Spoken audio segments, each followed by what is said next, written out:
Alcaldesa, bienvenida aquí a City Noticias, el noticiero de los bogotanos. Muchas gracias, Jonathan, a toda la gente que nos ve a Bogotá. Mil gracias, ha sido un año durísimo, pero yo estoy segura que esto vamos a salir bien y mejores. Así es, también nos va a acompañar el doctor Carlos Francisco Fernández, el editor de salud de la Casa Editorial El Tiempo. Agradecemos por estar también con nosotros en esta primera entrega. Alcaldesa, esto nos ha tocado muy duro, como usted bien lo decía a todos. Hemos visto a nuestros amigos, a nuestros vecinos, hasta los ministros de Estado, que han perdido la vida y la batalla muchas veces contra el COVID-19.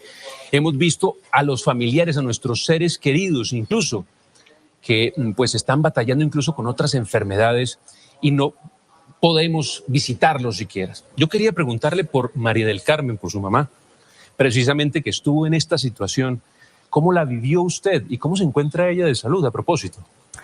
Jonathan, muy querido, muchas gracias por empezar por esa pregunta. Pues ha sido un sacrificio como el de millones de bogotanos, ¿no? No poder ver a nuestros papás, no poder encontrarnos con ellos, estar a la distancia en el Zoom y además, en muchos casos, a pesar de ese sacrificio, pues verlos enfermos, ¿no? Mi madre estuvo enferma, no le ha dado COVID, afortunadamente. Mi mamá tiene 70 años. Espero que le toque la vacunación muy pronto en su turno. Me va a tocar convencerla, ¿no? ¿No quiere vacunarse? Mami, van a llegar las vacunas. Ay, qué susto, mi Helen. No, se tiene que poner la vacuna. ¿No quiere vacunarse? No, ya la convencí, pero ¿Ya la convenció? como mucha gente, al principio le da un poquito de temor. Entonces, pues nosotros somos una familia como cualquier otra, ¿sí? Una familia que se quiere, que se acompaña, una familia de 6 hermanos, familia que ha estado en las buenas y en las malas, digamos. Varios de mis primos estuvieron contagiados, varios de mis tíos estuvieron contagiados. Una tía abuela falleció del COVID. Entonces, lo que le ha pasado a tantas familias, pasar por el dolor de la distancia, el dolor, la preocupación de la enfermedad, el duelo de la partida de una de las tías abuelas, pero también la fuerza de la esperanza, acompañarnos, la dureza también de la situación económica, ¿no? También, pucha, no tengo trabajo, va a ser difícil, ¿cómo hago? ¿Cómo volver al colegio, no? Ver a mi sobrinita la ilusión que tenía, pero tía, ¿cuándo vamos a volver al colegio? ¿No? ¿Cuándo vamos? Yo le decía, ten un poquito de paciencia, mi amor, todavía no. Ahora me llama y me dice, estoy feliz, ya estoy volviendo al colegio, ya estoy feliz. Una chiquita de 4 o 5 añitos. Entonces, como todas las familias, esto ha sido duro, ha sido aleccionador, hemos llorado, nos hemos encontrado, así sea a través del internet. ¿Lloró usted reencontrándose con su mamá? Yo he llorado, sí, el día que la vi, imagínense, duré meses sin verla. ¿Cuánto duró sin verla? Meses, ¿no? Yo creo que duré casi 6 meses sin ver a mi mamá. Entonces, pues como todas las familias bogotanas, con mucho cuidado, con mucho amor, dándonos fortaleza para salir adelante. Ahí está el doctor Carlos Francisco. Bienvenido a esta conversación, doctor Fernández. Aquí está también la alcaldesa. Hola, Jonathan. Jonathan, buenas noches. Y buenas noches. La verdad, alcaldesa, muchas gracias por estar con nosotros en este momento, pues, para hablar de un tema que nos convoca a todos, que definitivamente nos ha afectado a todos. Pero la verdad, yo quería preguntarle a usted, y qué bueno que tengamos esta conversación de manera tranquila, pero esencialmente más allá de las cifras y más allá de todos estos componentes, de todos estos indicadores. Usted lo acaba de decir, todos, absolutamente todos hemos tenido pues, que ser impactados con esto. Pero yo le quiero preguntar algo. Nosotros siempre aquí estamos hablando de las medidas. Yo, por lo menos, como médico, me he tenido que cuidar, pues, sin duda, previendo, pues, naturalmente afectar a mis pacientes y naturalmente al entorno. Pero a pesar de eso, tuve COVID. Pregunta, alcaldesa, ¿cómo se ha cuidado usted? Dígamelo así de manera tranquila. ¿Cuántas veces se ha hecho pruebas exactamente? Porque usted anda, pues, sin duda, entre la gente y eso, pues, la convierte a usted, pues, en una persona con alto riesgo, obviamente por la movilidad que tiene y sin duda porque todos somos susceptibles de contagiarnos y esencialmente de tener esto que no tiene absolutamente ningún distingo. Con las buenas noches, alcaldesa, y les reitero, gracias por estar acá. Apreciado Carlos, muchas gracias por la pregunta. Pues yo creo que Dios me ha cuidado mucho, la verdad. también la suerte, el cuidado, el tapabocas. El distanciamiento, ¿no? El distanciamiento como Alejandro aquí. Gómez, mi secretario de salud, ustedes se acuerdan que yo al principio tenía un tapabocas que tenía una figurita así de bien, ¿no? De cultura ciudadana. Y él me decía, Sí. Alcaldesa, ese tapabocas, póngase un N95, ¿verdad? Después de un año de que no me ha dado COVID, de que me han hecho, ya perdí la cuenta, yo creo que se me han hecho como 12, 14, 15 pruebas, no sé. Le dije a Alejo, más bien al contrario, hermano, vamos a mandar patentar mi tapabocas porque ha pasado todas las pruebas de fuego. Por la naturaleza de mi trabajo, digamos, estar a cargo de cuidar a 8 millones de personas es un gran desafío. Uno está todos los días preocupado, si por aquí, si por allá, si el balance, cuánto cuidar la salud, de que no se nos colapse el sistema hospitalario, pero de minimizar las cosas económicas. La verdad es que es emocionalmente muy difícil, ¿no? Más que el COVID, digamos, yo he tenido que cuidarme, obviamente con el tapabocas, con el lavado de manos, en fin, pero sobre todo emocionalmente. Cada ida a un hospital, a visitar una unidad de cuidados intensivos, no, como cuidarse uno emocionalmente, decir, no me puedo caer, o sea, no me puedo dar el lujo de perder la esperanza, de quedarme en el dolor. Tengo que estar en modo esperanza, vamos a salir, pedagogía, tratar de explicar. Tal vez mi mayor preocupación este año ha sido que la gente entienda por qué cuando tomamos una medida la estamos tomando, que no es ni por capricho ni por abuso, siempre consultándolos a ustedes, a los médicos, a los científicos, que nos orienten a tomar las mejores decisiones. Entonces ha sido emocionalmente duro, también muy aleccionador. Yo he visto la mejor cara de mi ciudad este año, en medio del dolor, la mayor muestra de solidaridad, la mayor donatón en la historia de Colombia la hizo Bogotá en abril. Con eso, con 51.000 millones de pesos, empezamos Bogotá Solidaria en Casa. Empezamos dándole renta básica al principio solamente a 80.000 familias. Ya vamos en 831.000 familias. Atender no solo el COVID, sino el hambre, el desempleo. Precisamente hablando del hambre, del desempleo, de todas esas cosas tan difíciles que ha tenido que afrontar la administración en este año, ¿cuál ha sido el momento, el más duro, el que usted definitivamente dice, me partió en dos este momento? Han sido muchos, ya hubiera querido yo que fuera solo uno. Han sido muchos, la verdad, han sido muchos. Enfrentar, me acuerdo, por ejemplo, en mayo, el primer pico de Colombia lo tuvo Kennedy, la localidad de Kennedy, alrededor de Corabastos, y esa era una triple disyuntiva. ¿Qué cuidamos? El abastecimiento de Bogotá, no podemos dejar de comer, ¿no? Tenemos a la gente en casa, pero Corabastos era el epicentro, el mayor sitio de contagio, y esa localidad, el hospital de Kennedy, por eso decidimos empezar la vacunación allá, el heroísmo de todos los médicos, de todas las enfermeras.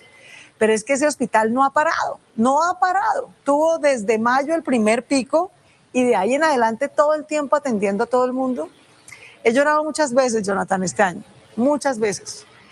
¿Cuáles? En las UCI con los enfermeros, por ejemplo, visitando unidades de cuidado intensivo, viendo el sacrificio que están haciendo los médicos, pero después saliendo y viendo el dolor de la familia angustiada que no puede entrar a visitar a un familiar.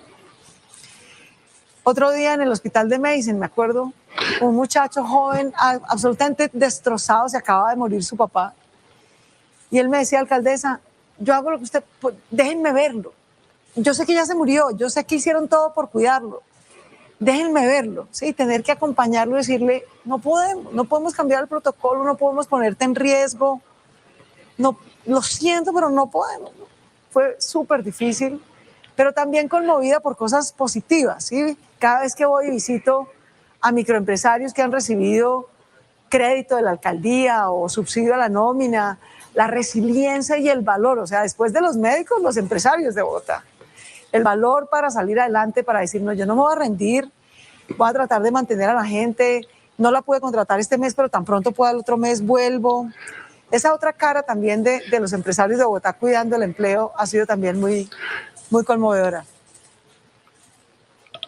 Alcaldesa, momentos conmovedores y sin duda, pues obviamente elementos que lo quiebran a uno, esencialmente al ver no solamente la tragedia sanitaria, sino todos estos componentes sociales, las dificultades, pero estar metido entre sus zapatos es difícil. ¿Cuál ha sido para usted la decisión más difícil en este año? No solamente dentro del contexto pandémico, sino dentro del contexto administrativo, porque la verdad, críticas van, críticas vienen, adeptos, detractores y demás. La decisión más difícil, que es esa que antes de tomarla, alcaldesa, no la dejó dormir.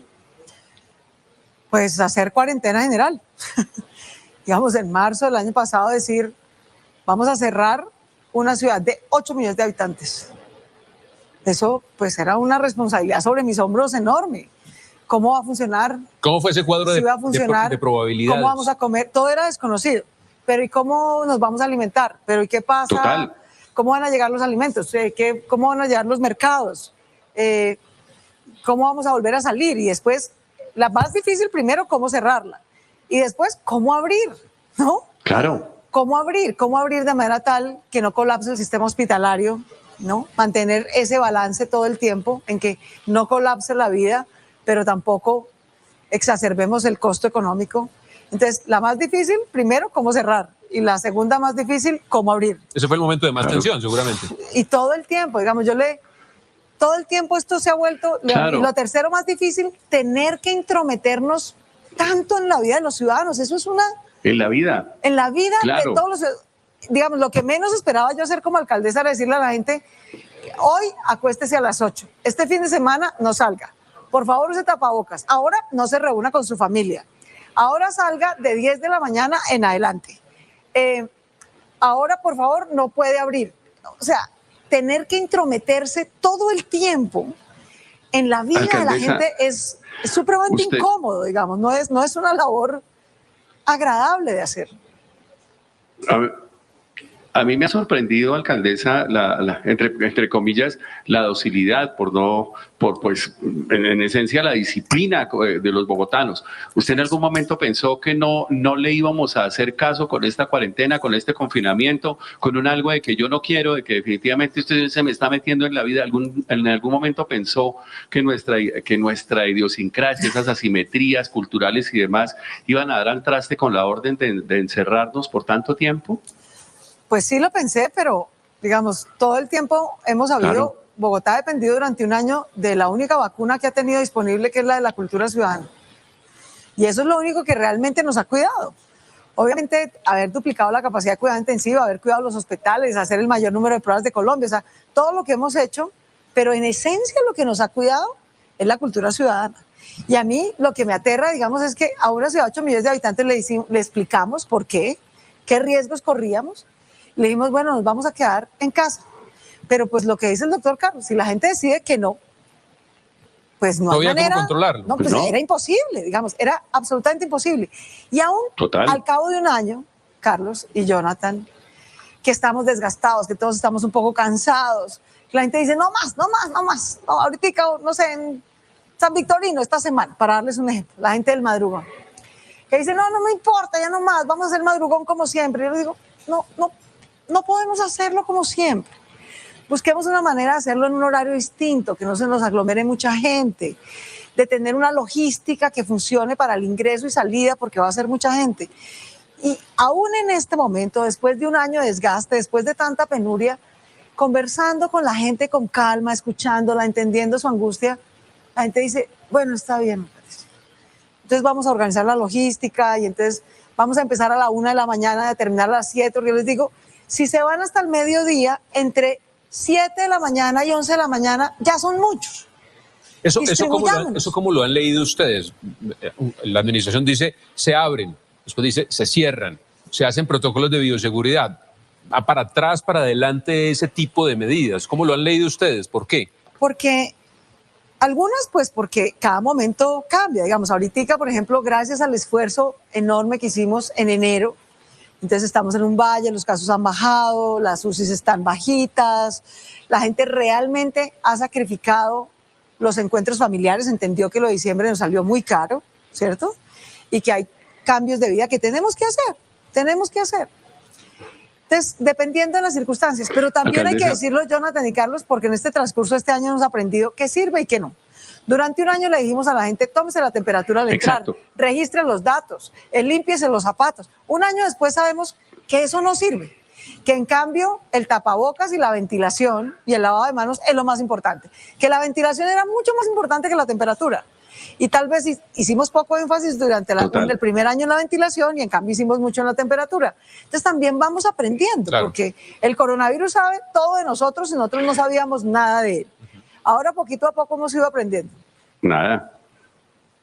Doctor Fernández. Alcaldesa, esta pregunta, espérate, Jonathan, en esta pregunta la vamos a hacer, digamos, tiene dos partes. Me imagino que la primera sería, alcaldesa, ¿qué siente usted que hizo absolutamente bien? Es decir, usted dice, en esta pandemia esto fue bien. Si usted se sienta y se toma un café y se pone la ruana, esa que usted se pone allá las madrugadas, y usted dice, esto lo hicimos bien, esto lo hice bien. Aquí no hubo absolutamente ningún esguince. Alístese, Jonathan, porque me imagino que va... Toca preguntarle qué hizo mal, por supuesto. Lo otro. Claro, entonces empecemos por lo bien. En el manejo de la pandemia, yo diría que hemos hecho lo que la información científica nos indicó en cada momento que debíamos hacer. ¿Sí? Digamos, yo no siento que hayamos hecho algo mal en el sentido de decir, bueno, dejamos de hacer algo que sabíamos que podía salvar vidas y decidimos no hacerlo. Hay cosas como las que estábamos hablando, pues claramente las toneladas de papel que ha tenido que llenar la gente en registrarse a la entrada, las toneladas de termómetros que además no sirven, ¿no? Las miles de veces que me dijeron, entrada 32 grados, le dije, si tuviera esa temperatura, su merced, ya me había muerto, digamos. Sí, ¿no? Estaba aquí parada. Entonces, digamos, hay cosas que claramente fueron inútiles en su momento, ¿no?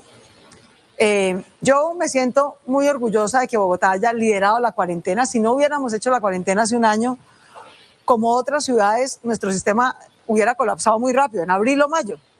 Cuando abrimos en mayo, ya toda la economía, al mes y medio nos fuimos a pico, digamos. Era realmente, la diferencia es que en julio ya habíamos duplicado las UCIs. En cambio, si el pico hubiera sido en abril, pues habíamos tenido 20 o 30 mil muertos de entrada porque simplemente no teníamos la capacidad de atenderlos. Entonces, haber aguantado hasta julio, porque sabíamos que los ventiladores no tenían la menor probabilidad de llegar antes de junio, lo sabíamos plenamente. Entonces, eso fue muy duro. Hay mucha gente que dice fue costoso económicamente, sí, pero lo otro, si cuando colapsa el sistema hospitalario, el costo económico es peor, mucho peor. Entonces, ¿qué hemos hecho mal? Sí, pedirle a la gente que haga muchas cosas que no eran, hoy sabemos que no eran indispensables. Entonces, pues si uno hubiera sido adivino y supiera, pues no las hubiera pedido.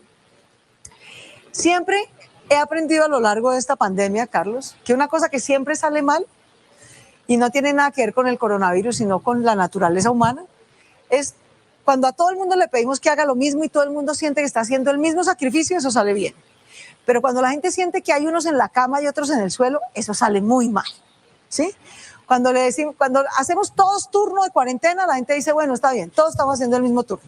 Pero cuando terminamos y le decimos, a estas UPZ sigan porque hay un esfuerzo adicional, eso sale mal. Eso sale mal porque tenemos esa idea que yo creo que es de justicia, ¿no? Si todos estamos haciendo el mismo sacrificio, muy bien, pero si no, no. Y ha sido, también creo yo que ha causado tal vez más controversia innecesaria de la que se necesita, algunas controversias con el gobierno nacional. Yo creo que eso ha generado a veces confusión, la gente no entiende, a veces se despista, a veces eran necesarias, a veces sobraban. ¿Por qué esas conversaciones que uno considera podrían llevarse en una llamada telefónica terminan en Twitter? Porque se hacen telefónicamente, se hacen en privado y no hay respuesta. Y no funcionan. Y no funcionan, ¿no? Entonces... ¿En Twitter sí funcionan? En Twitter a veces funcionan, pues ese es el punto, digamos, que es la misma razón por la que la gente pone @CityTV, hay un hueco. ¿Por qué lo hace? Porque funciona. Porque funciona, ¿de acuerdo? Igual. Porque funciona. Igual, porque funciona con City. Porque funciona. O, pues porque poner un debate público a veces tiene, digamos, repercusiones. Sin embargo, no siempre era indispensable. Y yo sí creo que hoy, si lo veo hacia atrás, muchas no las hubiéramos podido ahorrar, la verdad. Dime, Carlos.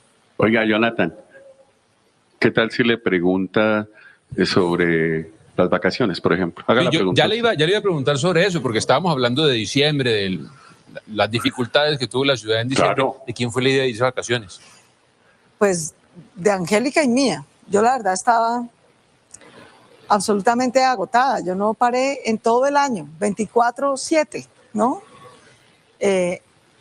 Pero cuando plantearon las vacaciones, no se preguntaron, ¿será que esto nos va a costar después que en la opinión pública? La verdad no. O sea, si me lo preguntas, no, digamos. Yo dije, yo creo que puedo parar 5 días, era todo lo que quería parar, 5 días. Y no fui a Costa Rica por ir a la playa, no fui un día a la playa, fui a Costa Rica porque yo hago meditación y chikun, es algo que me sirve para mi salud emocional, digamos. Y el maestro con el que hago chikun y meditación está en Costa Rica. Y por eso iba a una montaña, a un templo de meditación, realmente a desconectarme, a no tener que ver City, ni el teléfono, ni nada. 5 días de meditación para descansar, para recargar energía. Y no pensé que fuera a ser tan grave, pero sobre todo no pensé que el pico fuera a ser tan grave. Nosotros estuvimos midiendo todos los días hasta el 31 de diciembre. Eso le iba a preguntar. Hasta el 31 de diciembre estuvimos midiendo, sabíamos que hasta el 24 la cosa iba a ser muy difícil. Entre el 24 y el 30 las cosas habían más o menos extendido hacia la baja, ya estaba la estabilización. 2 millones de personas habían salido de la ciudad, entonces, digamos, íbamos a tener como una especie de cuarentena natural, ¿no? Porque 2 millones de personas se iban. Entonces, realmente, la información que yo tuve hasta el 30 de diciembre es vamos a estar en cierta estabilidad y no en esto tan grave. Entonces me fui a meditar 5 días y a los 2 días volví. Y a los 2 días volví porque durante 3 días seguidos, 31, primero y 2, los números mostraron una tendencia distinta a la que nosotros creíamos que íbamos a tener. Entonces, pues aquí volví a los 2 días. Si fue un error o no, pues claramente me salió carísimo, digamos, y además obviamente hubo mucho oportunismo alrededor de eso. Yo honestamente creí que meditar 5 días me iba a dar más serenidad y digamos, salud mental y emocional para seguir, que no parar 5 días y no meditar. Pero pues las cosas no siempre salen como uno cree. Para empezar, la información del COVID fue distinta, así que volví. Y bueno, aquí he estado al frente como todos los días, digamos. Ok. Claro, alcaldesa, ahí usted, y me he plegado absolutamente a sus vaticinios, a sus, digamos, a esas premoniciones de si no, porque tenemos todos los factores de la pandemia todavía vivos. La vacunación está, pues obviamente, en un punto de inicio, sabemos que el virus continúa y que todavía hay muchas personas susceptibles.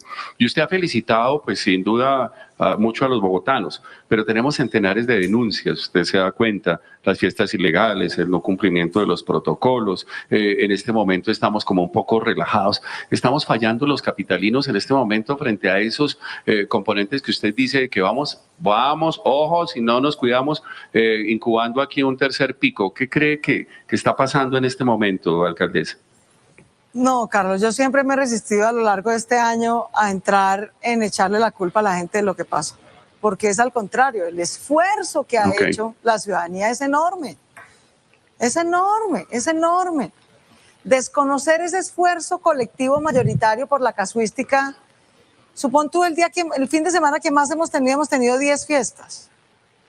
10 fiestas contra 5 millones de personas que estaban haciendo la cuarentena y cumpliendo su turno y cumpliendo la regla y no saliendo. Entonces, por 100 o 200 personas desconocer el esfuerzo de 5 millones no tiene sentido, digamos, pero además por un tema de psicología que tú como médico sabes bien, digamos, lo único que uno necesita cuando está haciendo un sacrificio es por lo menos reconocimiento. O sea, si además de hacer el sacrificio lo cantaletean todo el día, es que es culpa suya, es que no se cuida, es que ve irresponsable. O sea, es doblemente desgastante. ¿Qué motivación tienes tú, aparte de tu conciencia de cuidado, para mantener un año de restricción de tu vida? Un año.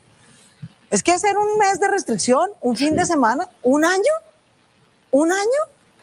eso es muy desgastante para todo el mundo. Entonces, lo menos que necesitamos es ánimo, reconocimiento, exaltación a lo bueno que hacemos, que es una conversación que yo tengo con ustedes, los medios, todo el tiempo. Yo no estoy diciendo que dejen de informar los errores de nadie ni los lunares, pero cuando tenemos 24 horas seguidas de lunares y lunares y lunares y el esfuerzo mayoritario no se ve, eso es muy desestimulante para la mayoría de la gente, porque lo que termina diciendo la gente es, ve, yo me cuido, pero ¿para qué? ¿Para qué? ¿Para qué lo hago? Digamos, nadie me lo va a reconocer, nadie me lo agradece, nadie lo exalta. Entonces, yo sí creo que es esta lucha entre que el esfuerzo de la mayoría se note y que tratemos de reconvenir de una manera muy pedagógica, ilustrativa, a quien venga. La cantaleta no ha cambiado a nadie en la vida, Carlos, a nadie. Si no, todos nosotros seríamos como nuestra mamá quería que fuéramos, y no es así, ¿sí? Es el convencimiento, es el estímulo positivo, es la exaltación, es la conciencia, es la estimulación la que nos lleva a hacer grandes, enormes sacrificios, como los que hemos hecho este año. Y hablando de Bogotá como ciudad, ¿cómo estamos como ciudad respecto a las ciudades, digamos, con las que nos podemos medir? Digamos, ciudades como Santiago, como Buenos Aires, como Lima, en este momento afrontando la pandemia. Pues hasta diciembre éramos la capital de el mundo en general, del mundo del desarrollo, que tenía la más baja tasa de mortalidad. ¿Hasta diciembre? Hasta diciembre. En diciembre cambiaron dos cosas. Primero, tuvimos un pico más severo, nosotros, que otras ciudades, aunque todo el mundo lo tuvo, acá fue un poco más severo. Y segundo, arrancó la vacunación en Chile, en Brasil. Entonces ya, digamos, esas ciudades están mucho mejor que nosotros, porque tuvieron un pico menos severo y empezaron la vacunación antes que nosotros, que nosotros la estamos empezando casi de últimos en América Latina. No, al día de hoy, digamos, mi gran esfuerzo es que llevamos el 1,05% de la población de Bogotá que necesita ser vacunada, hoy vacunada. Entonces, digamos que hasta diciembre comparativamente nos fue muy bien. Nos sigue yendo muy bien respecto a muchas ciudades. Lo hemos hecho mejor que casi todas las ciudades europeas. Digamos, tenemos mejores indicadores que Nueva York, que París, que Madrid, que Londres.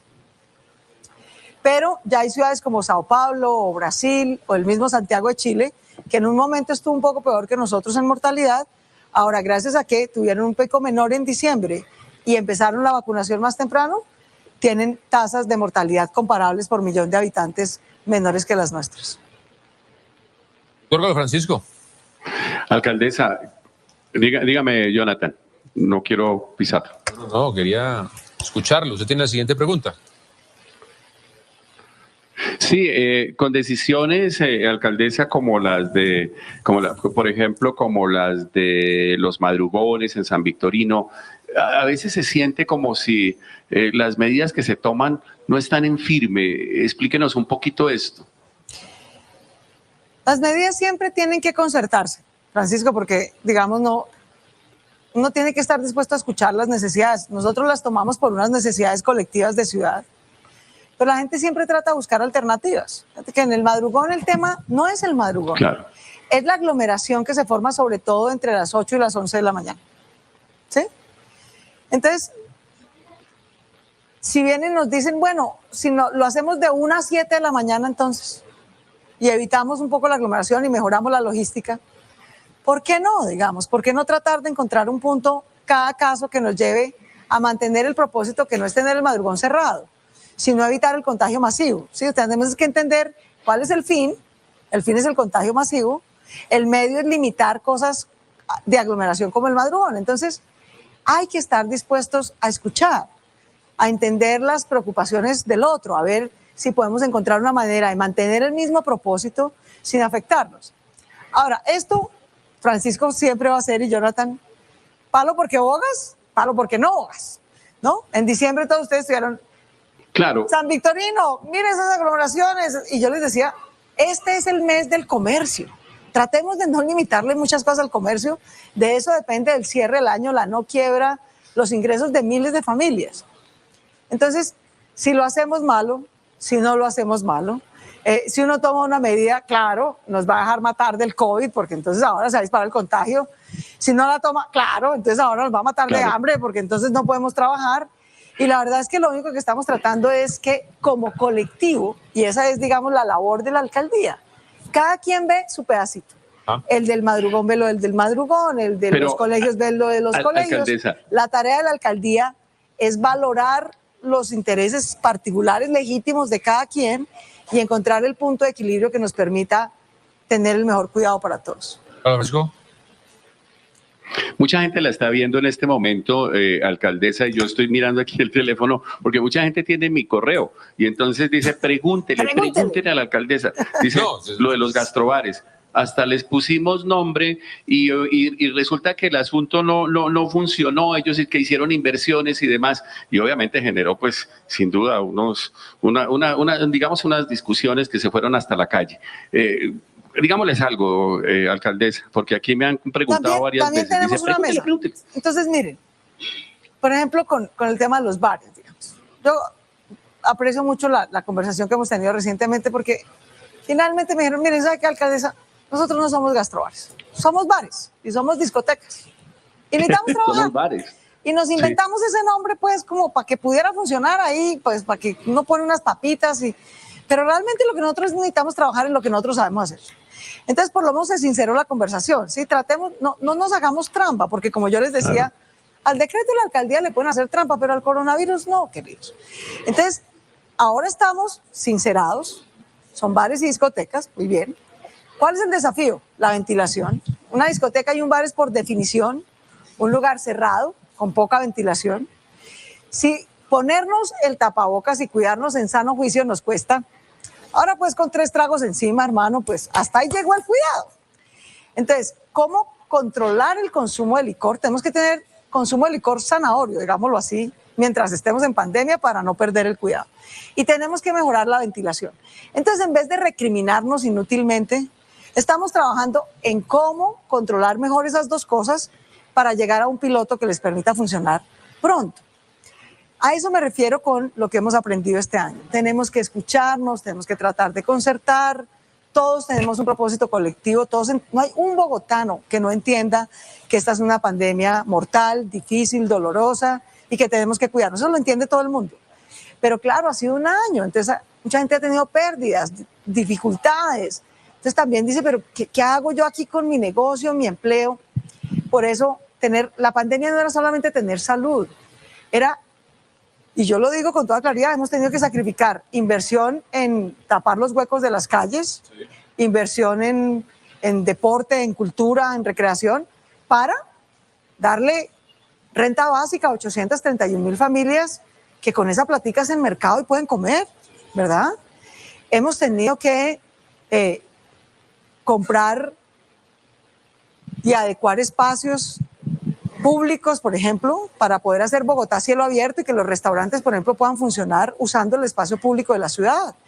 Hemos tenido que volver la radio, la televisión, un canal abierto para aprender desde casa porque no tenemos a todos los niños en el colegio. Hemos logrado que 15,000 jóvenes vayan en reto a la U e ingresen a la universidad pese a que estamos en pandemia. Por primera vez logramos que la Universidad Distrital tenga matrícula cero para todos sus estudiantes, por ejemplo. Todo eso es la pandemia, todo eso es la pandemia. Es tratar de que los chicos sigan estudiando. Uno de mis grandes orgullos, te lo quiero decir, es que a diferencia del resto del país, en Bogotá el sistema educativo público no tuvo deserción. Al contrario, nos están llegando más niños. No tuvo deserción, la gente hizo el esfuerzo de seguir educándose. Bueno. Ahora muchos colegios poco a poco están regresando a la presencialidad. Y lo clave ahora Todas esas, digamos, cambios en la vida ha sido la pandemia, no solamente la salud, sino todo lo que hemos cambiado en educación, en trabajo, en matrícula cero, en renta básica, para poder salir a flote de una decisión muy difícil. Y lo clave ahora es la vacunación, vacunar. ¿Cómo estamos en este momento? Yo tengo una cifra que es el 59%. ¿Estamos actualmente con las vacunas que tiene Bogotá en el 59% de la vacunación? No, el 59% de qué, no entiendo. De vacunas aplicadas de las que tiene en este momento la ciudad disponible. Ah, de las que nos han entregado. Los que nos han, no, de las que le han entregado, alcaldesa. De las que me han entregado, hoy debemos ir como en el 59 o 60%. ¿Qué hace falta para llegar al 100%? ¿Por qué no hemos llegado al 100%? No, cada semana llegamos al 100%. O sea, las primeras 12,000 vacunas que nos pusieron, nos dieron, en 3 días llegamos al 100%, ¿cierto? Anoche llegaron más. Este domingo, por ejemplo, entonces les cuento. Bogotá es la ciudad de Colombia que más rápido ha vacunado. Sí. Bueno, hace 3 días estábamos en el 99%, pero anoche llegaron más, entonces eso nos baja al 59% mientras vacunamos. Se comienza a vacunar. Este domingo, por ejemplo, el lunes Bogotá debe amanecer con todo el personal médico de primera línea vacunado. Todo. El lunes. Tenemos a todo el personal médico de primera línea vacunado. Frente a la vacunación hay un debate que se ha generado por estos días, incluso nosotros llevamos un artículo el domingo en El Tiempo, y es la solicitud de los, digamos, de los empresarios privados que quieren vacunar a su gente. Usted hizo una propuesta y dijo, pues permítanme que yo me meta en esto y agilizo este proceso.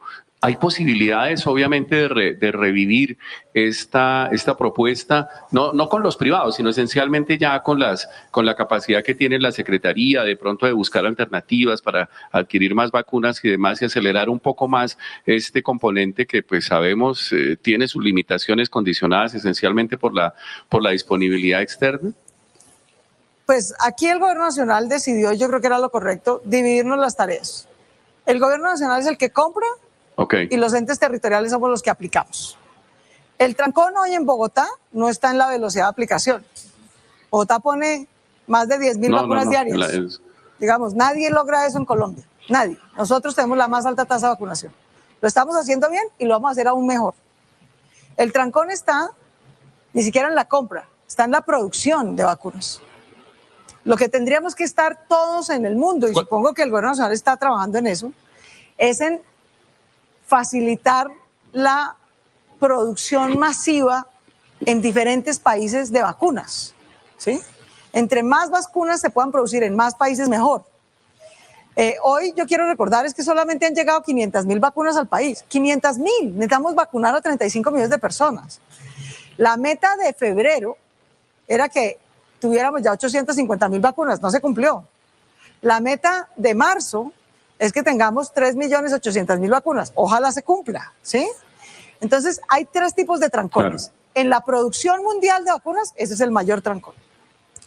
En la compra nacional, y hay que reconocer que pese a los esfuerzos del gobierno nacional, compró tarde, entró tarde a la cola. Entramos 2 meses tarde en promedio del resto de América Latina, ¿sí? Y hay otro trancón, que no es el caso de Bogotá, pero pasa en algunos sitios, que es el ya de ponerla, la logística en concreto de ponerla al día. Entonces hay que tratar de destrabar. Como me han enseñado a mí siempre en la vida, Francisco, Jonathan, todos, uno tiene que hacer lo que depende de uno, hacerlo bien. Bogotá lo que tenía era que tener la logística lista para recibir las vacunas, distribuirlas a los hospitales y a los puestos de vacunación y asegurarse que las pongan rápido. Tenemos la más alta tasa de vacunación del país, entre 10.000 y 11.000 día. Y si nos llegan, y eso es porque nos llegan poquitas, si nos llegaran 2 millones de vacunas, pues podemos subir a 15.000 día, porque ampliamos más puestos de vacunación. Entonces, insisto, aquí el desafío del mundo es global, producir más vacunas. Nacional, comprar más y a tiempo.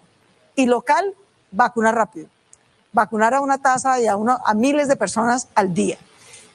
Vacunar, en eso está el distrito, vacunar. Perfecto. Hace un año, usted recuerda hace un año, antes de que empezara todo este despelote, toda esta locura de la pandemia en el mundo, ¿usted cómo se imaginaba un año después? ¿En qué andaría? ¿En qué debería estar haciendo usted el plan de desarrollo de lo que usted soñó de la ciudad, que es diferentísimo a lo que estamos viviendo, por supuesto? Sí, pero nuestro gran esfuerzo es ejecutar nuestros 2 planes de desarrollo. O sea, ejecutar el nuevo contrato social y ambiental para Bogotá, no sacrificarlo, y ejecutar el plan de gobierno del COVID. O sea, nos ha tocado ejecutar 2. Entonces, en el del COVID nos ha tocado dar renta básica a 831.000 familias que reciben una platica para poder comer. La única ciudad de Colombia que le da renta básica a 831.000 hogares de 240.000 pesitos en conjunto con el gobierno nacional es Bogotá. Ninguna otra ciudad lo hace.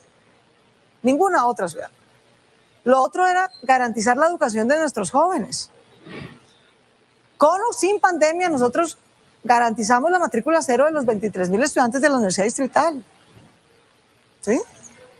Con o sin pandemia, instalamos el sistema distrital de cuidado para que las mujeres las podamos relevar del cuidado no remunerado que hacen y ofrecerles oportunidades de formación y de empleo. Con o sin pandemia, teníamos que sacar el corredor verde séptima adelante. Yo llegué a una ciudad que tenía 2 billones de pesos embolatados en una demanda que tenía suspendido el Transmilenio por la séptima. No iba a haber en la séptima obra ninguna. Y 2 billones de pesos perdidos. En la mitad de la pandemia recuperamos los 2 billones de pesos, nos evitamos el pleito, co-creamos el corredor verde séptima con 50.000 ciudadanos y el 15 de marzo salen los estudios y diseños para contratarlo. En la mitad de la pandemia. El 15 de marzo. El 15 de marzo. En la mitad de la pandemia, el metro tiene que llegar a Suba y Engativá.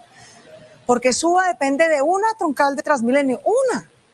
Entre otras cosas, ahorita que sé que hay unos jóvenes protestando por 18 árboles que nos toca desafortunadamente talar para poder ampliar la estación. A propósito, en Suba sí. vive 1,5 millones de habitantes. Dependen de una troncal de Transmilenio. Alcalde. Para mejorar el servicio de Transmilenio, que es lo único que tiene Suba por ahora, mientras hacemos el metro, compraron buses más grandes, pero se les olvidó el detalle que las estaciones son de este tamaño. Que las estaciones son así y los buses son así. De por sí tenemos peor servicio y más aglomeración, y aglomeración y pandemia no se llevan bien, ¿no? Eso arriesga la vida. Entonces nos toca ampliar la estación al tamaño de los buses que se compraron. Para eso desafortunadamente hay que talar 18 árboles, pero toca. Ahora, por cada arbolito que nos toca talar, sembramos 5 para compensar. ¿Cuántos va a sembrar la ciudad en este gobierno suyo? Tenemos una meta de 800.000 árboles en todo el cuatrenio. ¿Cuántos tendrán que talar aproximadamente con las megaobras?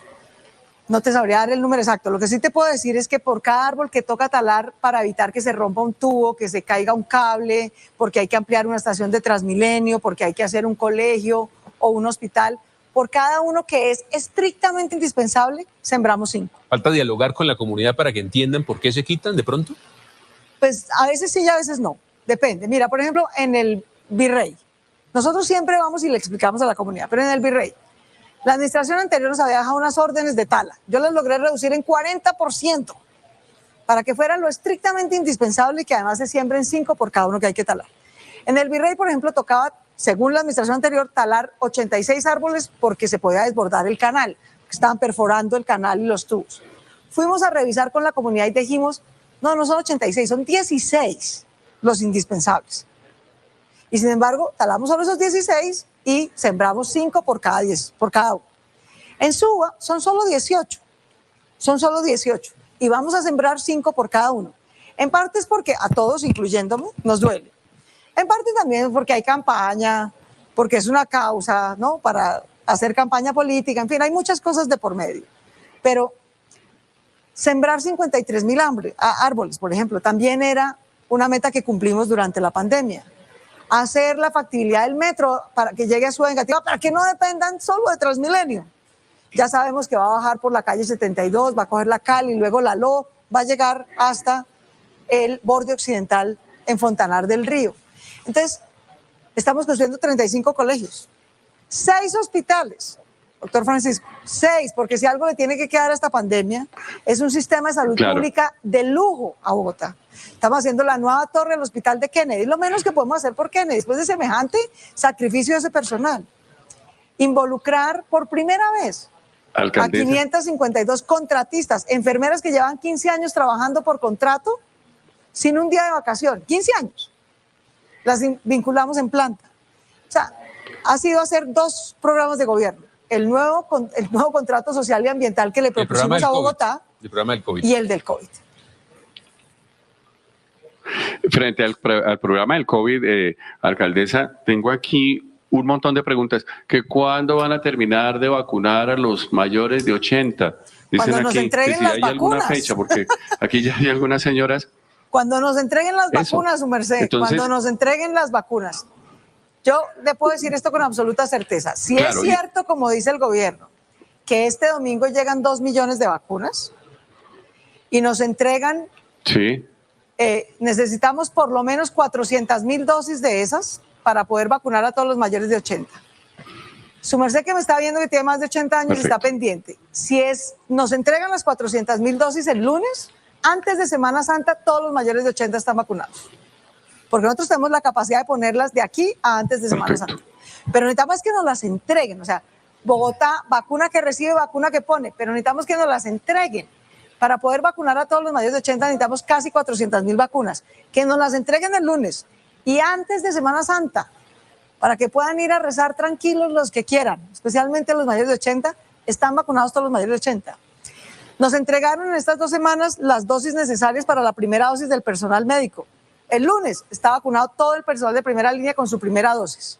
O sea, nosotros aquí estamos en modo vacunar, porque cada vacuna salva una vida y salva un empleo. Lo que necesitamos es que nos las entreguen. Son las 8:53 de la noche, alcaldesa. como a usted ayer en Ciudad Bolívar, los televidentes no me dejan que se vaya sin esta pregunta obligada que en medio de la pandemia pues ha preocupado a muchos capitalinos. Desde que está Bogotá, como vamos haciendo la encuesta de percepción de seguridad, pues este año ha sido el que más miedo ha podido percibir en los ciudadanos con el tema de seguridad en plena pandemia. ¿Cuál es la estrategia de seguridad que ustedes plantean a los bogotanos para mejorar la seguridad en las calles, mejorar por lo menos la sensación de inseguridad en las calles? Aquí hay hechos y hay sensaciones, y ambas pesan en seguridad. Todos los indicadores, en Bogotá el año pasado hubo menos homicidios, menos robos, menos feminicidios, menos violencia contra las mujeres. Lo único que hubo de más, desafortunadamente nos duele mucho, fue más hurto de bicicletas. ¿Sí? El año pasado, Bogotá, como vamos, no pudo hacer una encuesta como la que suele hacer. Lo que hizo fue una consulta de internet. Esa consulta de internet dijo que había mucho miedo. El que sí pudo hacer una encuesta científica, rigurosa, universal, fue el DANE. El DANE sí la pudo hacer, pues porque podía salir a hacerla, pues los demás no podíamos, ¿cierto? Y el DANE dijo lo contrario a lo que dijo Bogotá, ¿cómo vamos? Que la seguridad mejoró y que la sensación de seguridad en Bogotá y en Colombia mejoró. Sin embargo, ¿qué ha pasado? Ha pasado que, claro que hay líos, todos los días hay líos, desafortunadamente. El año pasado fue el año que menos hurtos hubo en Transmilenio, pero fue el año en el que nos asesinaron 2 ciudadanos por robarlos. ¿Cómo no nos va a destruir eso la sensación de seguridad? El miércoles nos asesinaron un taxista. Exacto. Entonces, esos hechos nos destruyen la sensación de seguridad con razón. Con razón.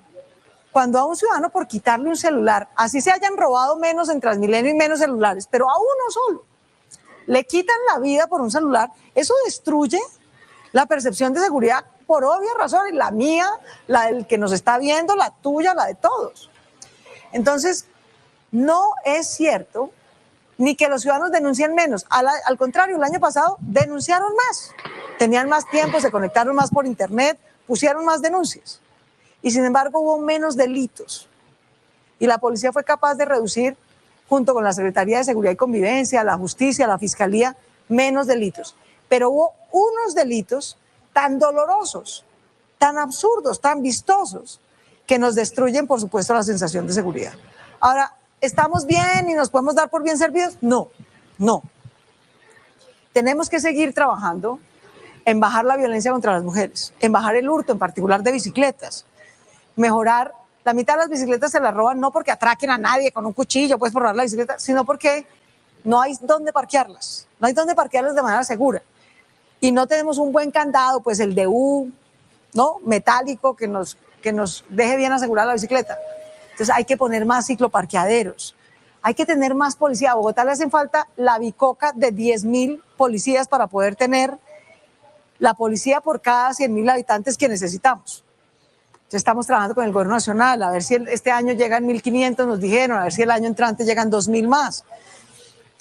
Hay que fortalecer los frentes de seguridad, que eran lo que yo estaba ayer. Yo me estoy yendo barrio por barrio a la Secretaría de Seguridad, todos los jueves salimos a patrullar. ¿Qué es eso que planteó usted en la campaña de ser la jefe de la policía? A patrullar, vámonos al terreno a patrullar, a que la gente se vincule a los frentes de seguridad local, haya redes de cuidado ciudadano, se vinculen, pongamos alarmas, conectamos las cámaras, tiendas que tienen cámaras, las conectamos al servicio de seguridad, conectamos mejor a la policía con los ciudadanos. Hay que hacer todo eso, hay que patrullar, trabajar en conjunto, hacer redes de cuidado ciudadano, frentes de seguridad local, para seguirnos mejorando y cuidando, no solo del COVID, sino también de la inseguridad.